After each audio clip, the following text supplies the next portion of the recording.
You are sitting in a room full of people, and someone makes a joke. Everyone laughs. You pause, not because you missed it, but because you saw 3 layers beneath it. By the time you process the humor, the irony, and the unspoken tension in the room, the moment has already moved on. And now, you are the one who looks slow. This is not a failure of intelligence. This is the cost of it. Let me be direct. Your intelligence does not protect you from being misunderstood. It guarantees it. Because while everyone else is playing checkers with surface-level conversation, you are playing chess in 4 dimensions. And no one around you knows the rules of your game. They just see someone who hesitates, someone who overcomplicates, someone who, somehow, seems out of sync. But here is what they do not see.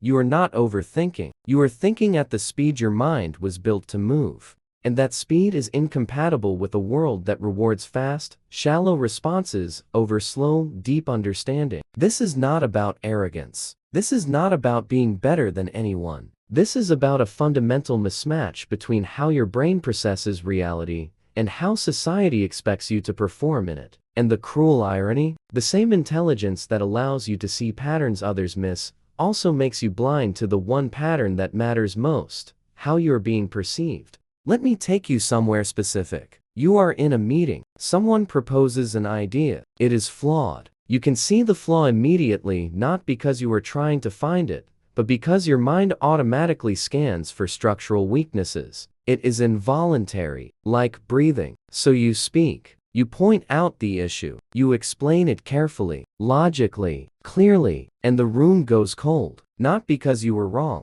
but because you were right in a way that made someone else feel small. And now you are the problem, not the flaw in the idea.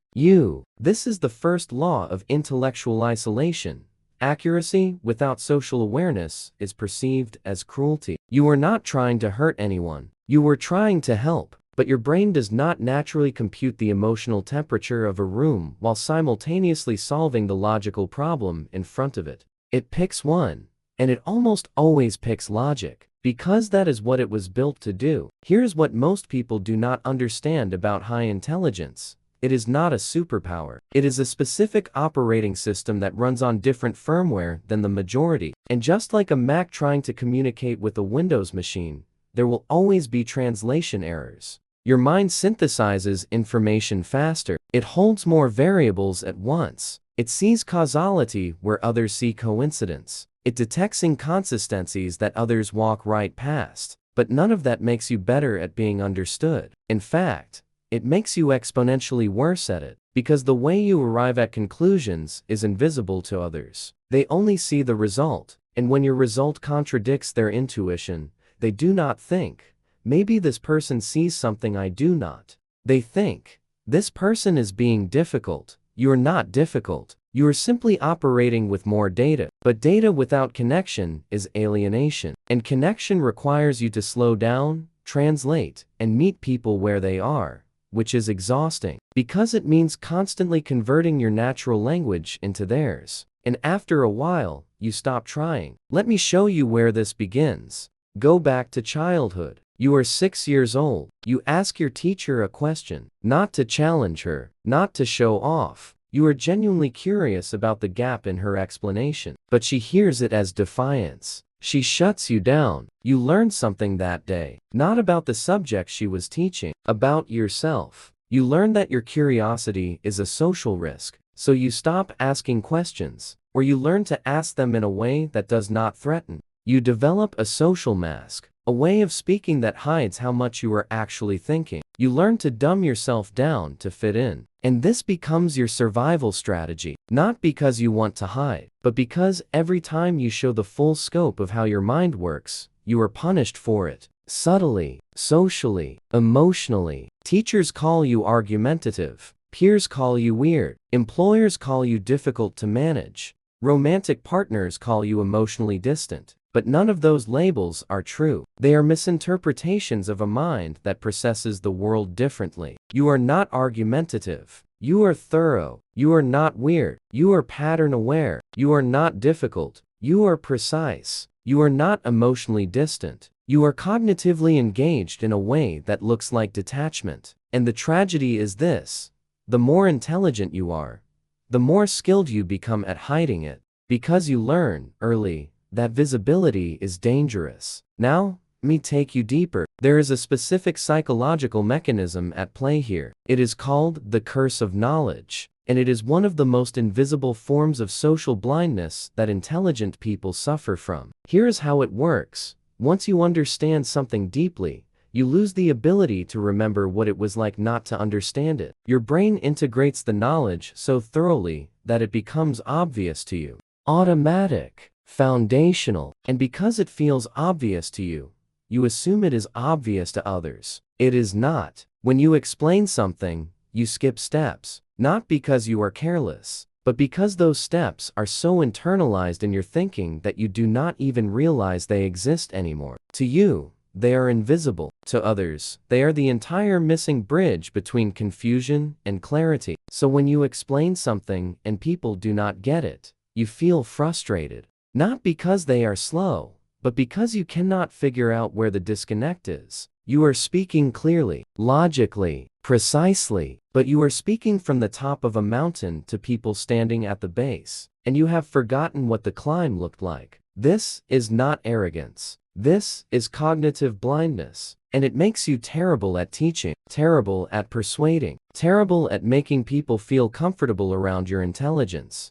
because you are always assuming a level of shared understanding that does not exist. Here is another piece of the puzzle. You do not just think faster, you think differently, and that difference is structural. Most people think linearly. A leads to B leads to C. Their thought process is a straight road, predictable, easy to follow. You think in webs. A connects to F, which loops back to C, which contradicts B, which reframes it entirely. Your thought process is not a road. It is a neural network. And trying to explain that network to someone who thinks in straight lines is like trying to describe a symphony to someone who has only ever heard a metronome. They do not hear music, they hear noise. And because they cannot follow your process, they distrust your conclusions, even when you are right, especially when you are right. Because the more right you are without being able to explain how you got there, the more it feels like magic to them. And magic is unsettling. It creates distance. It makes people defensive, so they dismiss you.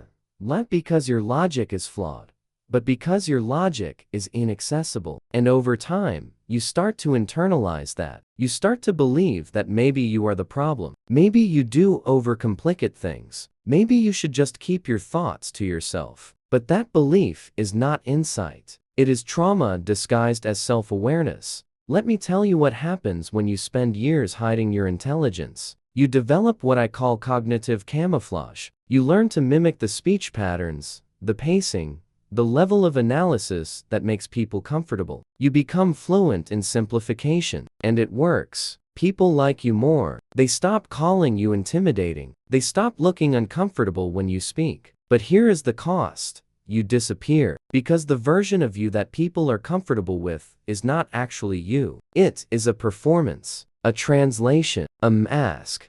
And after years of wearing that mask, you forget where it ends and you begin. You start to feel like a fraud, not because you are lying, but because you are constantly withholding the full truth of how you see the world. And that withholding creates a deep, quiet loneliness, because no one really knows you. They know the version of you that fits. The version that does not make them feel small or confused or challenged.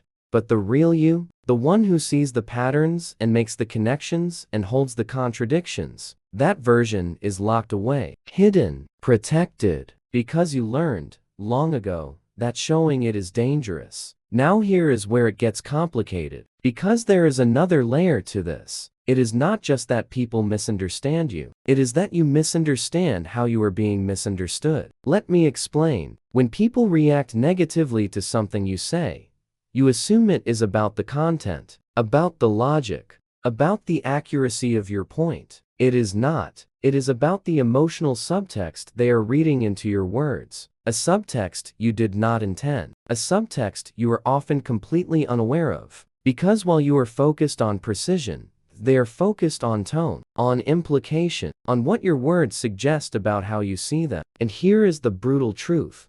The more intelligent you are, the worse you are at detecting emotional subtext in real time. Not because you lack empathy, but because your brain is allocating its processing power to the content of the conversation, not the relational dynamics underneath it. You are solving the problem. They are managing the relationship. And those are two entirely different games happening simultaneously in the same interaction. You think you are helping. They think you are judging. You think you are being clear. They think you are being condescending. You think you are being thorough. They think you are being exhausting. And the gap between those two realities is where every misunderstanding lives. Let me give you the framework for understanding this. There are two types of communication happening in every conversation: content and connection. Content is the information, the facts, the logic, the argument. Connection is the emotional resonance, the validation, the sense of being seen and valued. Most people prioritize connection. You prioritize content.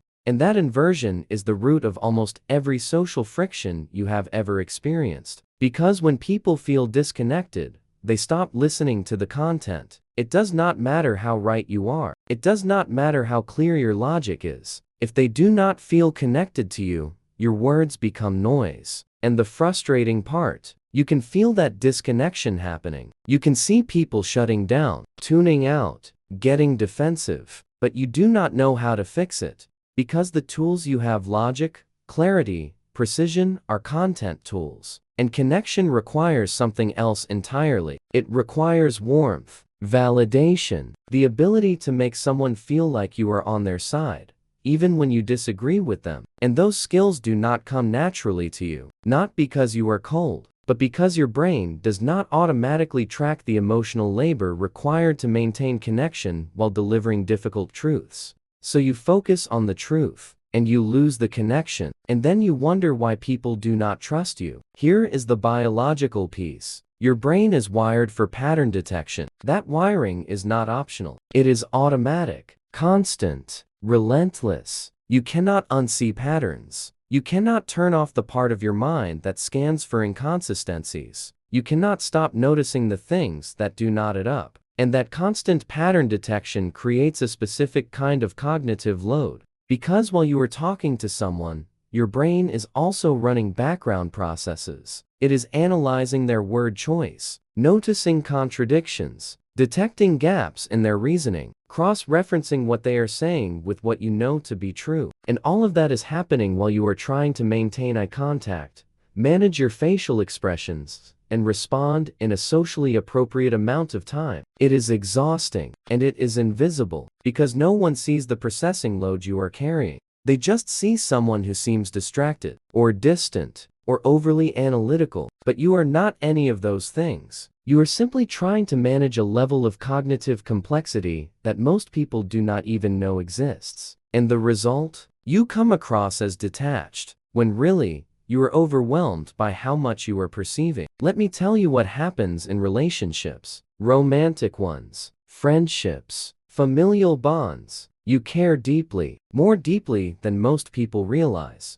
But your way of showing care is through problem solving. Someone you love is struggling. You listen, you analyze, you identify the root cause. You offer a solution, clear, logical, actionable, and they get upset. Because they did not want a solution. They wanted validation. They wanted to feel heard, to feel like their pain mattered, to feel like you were with them in their struggle, not above it, solving it. But you did not know that. Because in your mind, caring means helping, and helping means solving. So you solved. And now, you are the bad guy. Not because you did not care, but because you cared in a language they do not speak. And this pattern repeats, over and over, until people stop coming to you with their problems. Not because you are unkind, but because you make them feel analyzed instead of seen. And that hurts. Because you are trying to help, you are offering the best thing you know how to give: clarity. But clarity without empathy is cold. And coldness, even unintentional coldness, creates distance. Here is what no one tells you about intelligence. It is a proximity problem. The farther your cognitive abilities are from the average, the smaller your pool of people who can truly understand you becomes. Not because people are stupid, but because mutual understanding requires a certain level of cognitive overlap. You need enough shared processing capability to follow each other's thoughts without constant translation. And when that overlap does not exist, communication becomes labor. Every conversation requires you to slow down, simplify, explain things that feel self-evident to you. And after a while, that labor becomes too heavy. So you stop trying. You retreat, not into arrogance, into exhaustion, because it is tiring to always be the translator, to always be the one adjusting, to always be the one making yourself smaller so others feel comfortable. And the loneliness of that is profound, because you are surrounded by people, but none of them are speaking your language, and you have forgotten what it feels like to be understood without effort. Now, let me take you to the shadow side, because there is a part of this you do not want to admit, a part you have learned to hide even from yourself. You resent it. The constant misunderstanding, the endless explaining, the way people look at you like you are the problem when you are just being yourself. And that resentment has turned into something darker, intellectual superiority. Not because you think you are better than other people, but because it is easier to believe that they are the problem than to accept that your intelligence is both a gift and a cage. So you distance yourself. You tell yourself that most people are shallow, that they do not think deeply, that they are content with surface-level understanding. And maybe some of that is true, but it is also a defense mechanism, a way of protecting yourself from the pain of being constantly misunderstood. Because if you convince yourself that people are not worth connecting with, then their misunderstanding of you does not hurt as much. But here is the cost. You become the thing they always suspected you were. Arrogant, dismissive, detached. Not because that is who you are, but because that is the armor you built to survive the loneliness of being intellectually isolated. Let me give you the paradox at the center of all of this. The same intelligence that makes you see the world more clearly also makes you blind to how you are moving through it. You can analyze a complex system in seconds, but you cannot read the room. You can predict outcomes with eerie accuracy, but you cannot predict how your words will land emotionally.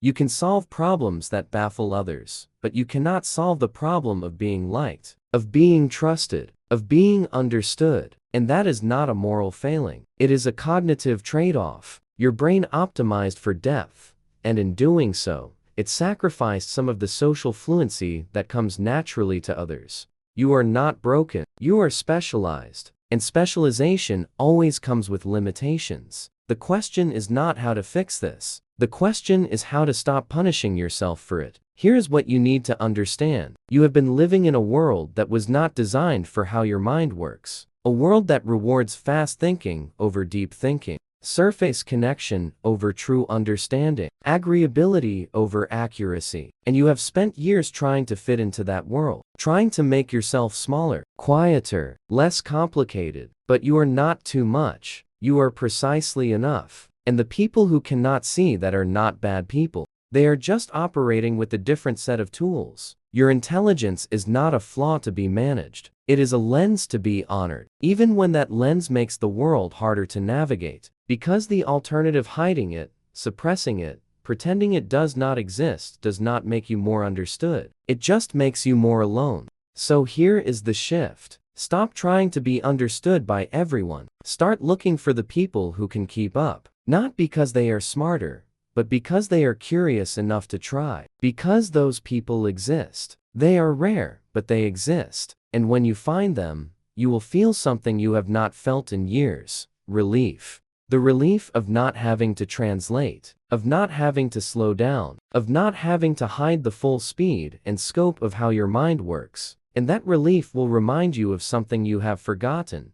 You are not the problem. The misunderstanding is not your fault. And your intelligence, for all the isolation it has caused, is still the most honest thing about you. So stop apologizing for it. Stop shrinking it. Stop pretending it does not exist. Because the world does not need another person pretending to be average. It needs people who are willing to think differently, even when that difference is uncomfortable, even when it costs them connection, even when it makes them easy to misunderstand. Your intelligence makes you a target, but it also makes you necessary. And the people who will truly matter in your life will be the ones who see that, who value that, who do not need you to be less so they can feel like more. So which truth hit the hardest? The one that says you have been hiding, or the one that says you do not have to anymore?